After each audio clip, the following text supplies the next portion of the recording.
যাদের জমির নামজারি এখনো সম্পন্ন হয় নাই কিংবা যারা নতুন করে নামজারির আবেদন করার চিন্তা করছেন, তারা এখন থেকে ৩টি পদ্ধতি ছাড়া কোনোভাবেই নামজারি করে নিতে পারবেন না। যদি করে নেয় সেক্ষেত্রে সেই নামজারি অবৈধ বিবেচিত হবে। ওই নামজারির দায়ে ওই সকল ব্যক্তি কিন্তু জেল জরিমানার পর্যন্ত সম্মুখীন হতে পারে। তাহলে এই ৩টি পদ্ধতি কি, কেন ৩টি পদ্ধতিকে নির্ধারণ করে দেওয়া হলো, কিংবা ভূমি মালিকরা ৩টি পদ্ধতির মাধ্যমে কোনভাবে নামজারি সম্পন্ন করে ফেলবেন, আজকের এই ভিডিওটিতে এই সংক্রান্ত যাবতীয় বিষয় নিয়ে বিস্তারিত আলোচনা করব। সুপ্রিয় ভিউয়ার্স, ভিডিওটি দেখার পর যদি ভালো লাগে, আরো কোনো ভিডিও দেখার আগ্রহ জন্মায়, তাহলে আমাদের চ্যানেলটি সাবস্ক্রাইব করে রাখতে পারেন। আর পরবর্তীতে নতুন কোনো ভিডিওর নোটিফিকেশন পেতে সাবস্ক্রাইব বাটনের পাশের বেল আইকনটি চেপে দিয়ে রাখবেন। আসসালামু আলাইকুম সুপ্রিয় ভিউয়ার্স, নামজারি একটি এমন বিষয় যে বিষয়টি খুব সহজে শুনতে হলেও করতে গেলে ভূমি মালিকদেরকে পড়তে হয় সীমাহীন ভোগান্তির মধ্যে। এখন আমাদের দেশে যে সম্পত্তি, এগুলো কিন্তু বেশ কিছু মাধ্যম দ্বারা মালিকানা অর্জন করা যায়। কেউ একজন সম্পত্তি বিক্রি করতে চাচ্ছে, আপনি কিংবা আমি যদি সেই সম্পত্তিটি ক্রয় করতে আগ্রহী হই, তাহলে তার কাছ থেকে ক্রয় সূত্রে একটি দলিল তৈরি করে নিলাম। আমরা অনেক এলাকায় যে দলিলটিকে সাব কবলা দলিল হিসেবে চিনে থাকি।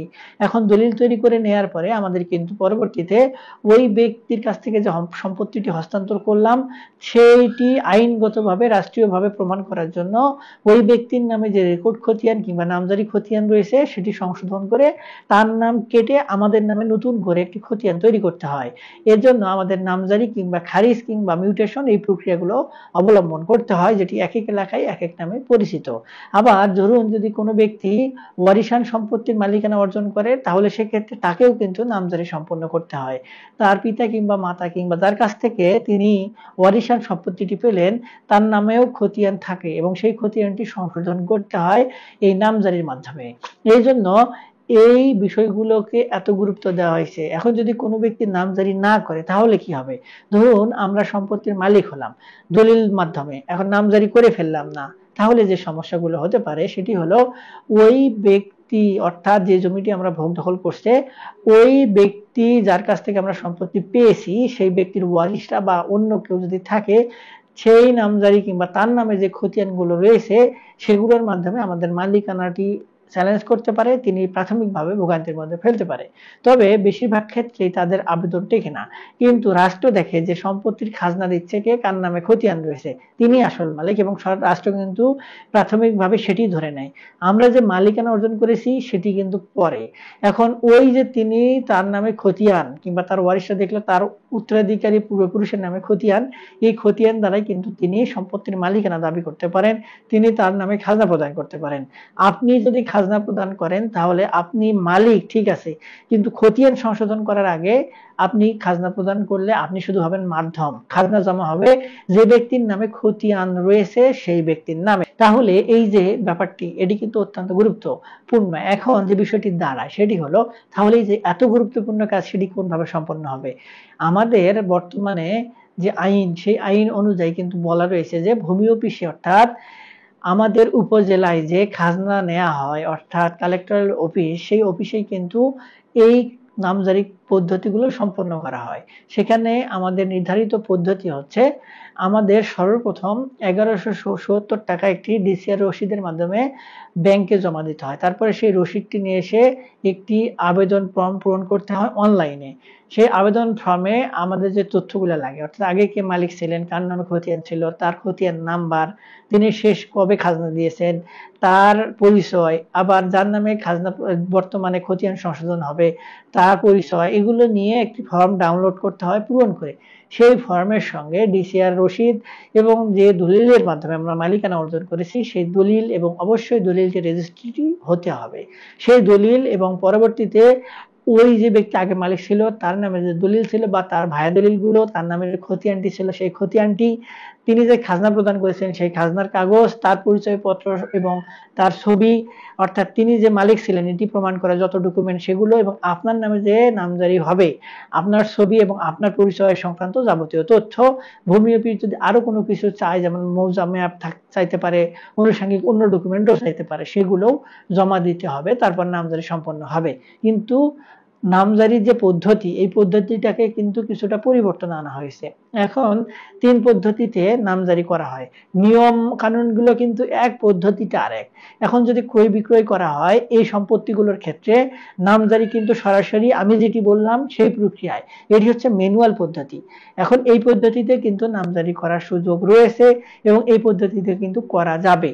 আরেকটি পদ্ধতির কথা বলা হচ্ছে অটোমেশন প্রক্রিয়া, অর্থাৎ আমরা যে ম্যানুয়াল প্রক্রিয়ার মাধ্যমে নামজারি সম্পন্ন করি এটি ছাড়াও ম্যানুয়াল যে পদ্ধতি সেটির বাহিরে অটোমেশন প্রক্রিয়ার মাধ্যমে নামজারি। এখন অটোমেশন কি এই বিষয় নিয়ে আমরা কিন্তু বারবার বলেছি, তারপরেও অনেকেই জানতে চাচ্ছেন বিষয়টা আসলে কি।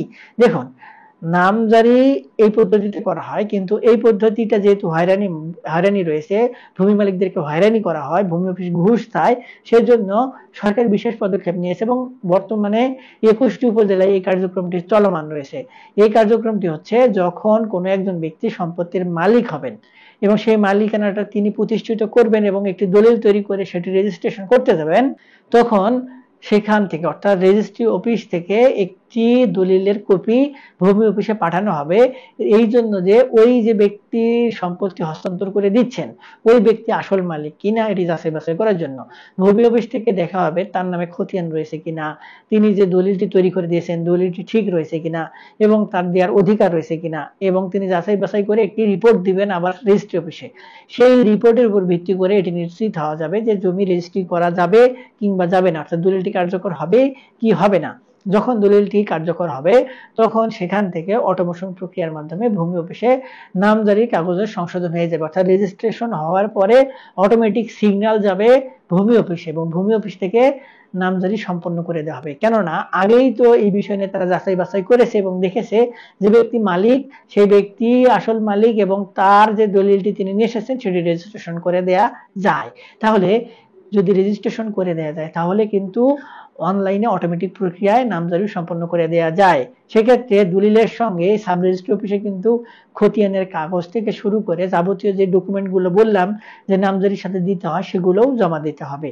দিলে অটোমেটিক প্রক্রিয়ার মাধ্যমে কিন্তু নামজারি প্রক্রিয়া সম্পন্ন হয়ে যাবে ভূমি মালিকদের নামে, অর্থাৎ নতুন করে যারা মালিক হলেন তাদের আলাদা করে আর নামজারি আবেদন করতে হবে না, ভূমি অফিসে ঘুরতে হবে না, অটোমেটিক প্রক্রিয়া তাদের নামে খতিয়ান সংশোধন হয়ে যাবে।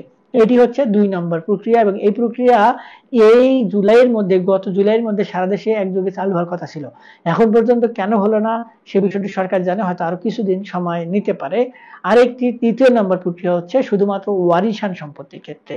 সেখানে বলা হচ্ছে যে ওয়ারিশান সম্পত্তির যারা মালিকানা অর্জন করবেন তারা যদি নিজেদের মধ্যে সম্পত্তি ঠিকমতো ভাগ বন্টন করে তাহলে তাদের একটি দলিল তৈরি করতে হবে এবং সেই দলিলে উল্লেখ থাকবে কে কোন দাগে কতটুকু সম্পত্তি ভোগ দখল করছে। তারপরে সেই দলিলটি নিয়ে গিয়ে রেজিস্ট্রেশন করতে হবে এবং রেজিস্ট্রেশন প্রক্রিয়ার সময় অটোমেটিক ভাবে সকলের নামে কিন্তু নামজারি সম্পন্ন হয়ে যাবে। আগে যে প্রক্রিয়াটির কথা বললাম অটোমেশন প্রক্রিয়ার মাধ্যমে।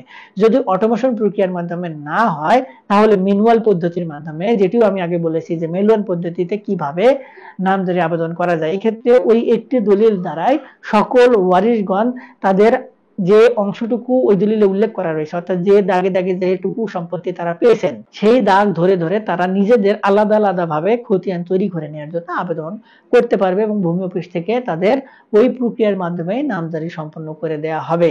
এবং আরেকটি বিষয় এখানে সুন্দরভাবে বলা হচ্ছে সেটি হলো যদি কোনো কারণে ওই ওয়ারিশগণ একত্রিত থাকার পরেও কোনোভাবে নিজেদের মধ্যে সম্পত্তি ভাগাভাগি করতে পারছে না, কে কোনটুকু সম্পত্তি নিবে কতটুকু নিবে এটি ঠিক মতো করতে পারছে না, তাহলে তাদেরকেও কিন্তু নামজারি করতে হবে। তবে যে প্রক্রিয়ার মাধ্যমে করা হতো ২ নম্বর প্রক্রিয়া সেটি হচ্ছে টাকা খাইয়ে ধান্দা করে ২ নম্বর পদ্ধতি অবলম্বনের মাধ্যমে এই বাটোয়ারা দলিল ছাড়াই এটি আর করার সুযোগ থাকবে না। যদি কেউ করে তাহলে তারা কিন্তু আইনের আওতায় আসবে। তাহলে কি করতে হবে সেটি হলো সকল ওয়ারিশরা মিলে আগে ওয়ারিশান সনদ সংগ্রহ করবে।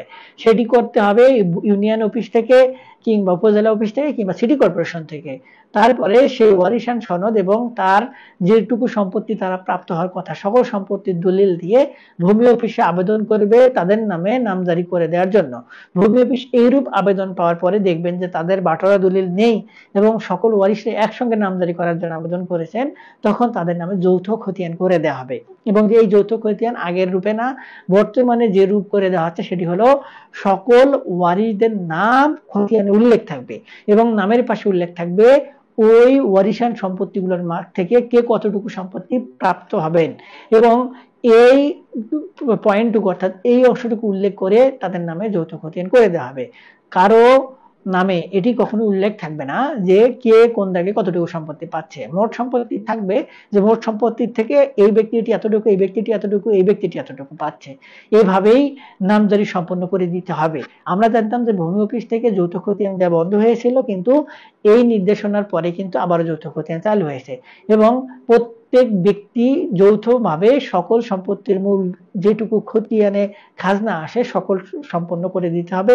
সকলকে সমানভাবে যে আর যতটুকু অংশ সেই অংশটুকু বের করে খাজনা প্রদান করতে হবে এবং সম্পত্তি ভোগ করতে হবে। তবে এই খতিয়ান থেকে বের হওয়া যাবে যদি আবার তার আলাদা করে নিজেদের নামে বাটোয়ারা দলিল কিংবা বন্টন দলিল তৈরি করে। সুপ্রিয় ভিউয়ার্স, এই যে তিনটি পদ্ধতির কথা বললাম, এই তিনটি পদ্ধতির মাধ্যমেই কিন্তু এখন থেকে নামজারির মাধ্যমে খতিয়ান সংশোধন করতে হবে। এর বাইরে আর যাওয়ার সুযোগ নেই। কেউ করলেও সেগুলো অবৈধ বিবেচিত হবে, এবং আদালতে মামলা করলে যদি প্রমাণ হয় যে তিনি এই পদ্ধতিগুলোর বাইরে গিয়ে নামজারি সম্পন্ন করে নিয়েছেন, তাহলে আদালত থেকে সঙ্গে সঙ্গে তাকে কিন্তু শাস্তির আওতায় নিয়ে আসতে পারে। অর্থাৎ সর্বনিম্ন 2 বছরের জেল থেকে সর্বোচ্চ 7 বছরের জেল, সঙ্গে জরিমানা কিংবা উভয় দণ্ডে দণ্ডিত করার ব্যবস্থা, এবং সঙ্গে ভূমি অফিসের যে সকল কর্মকর্তার সঙ্গে জড়িত থাকবেন তাদের বিরুদ্ধে শাস্তির ব্যবস্থা রাখা হয়েছে। সুপ্রিয় ভিউয়ার্স, আশা করি আপনারা ভিডিওর বিষয়বস্তু বুঝতে পেরেছেন।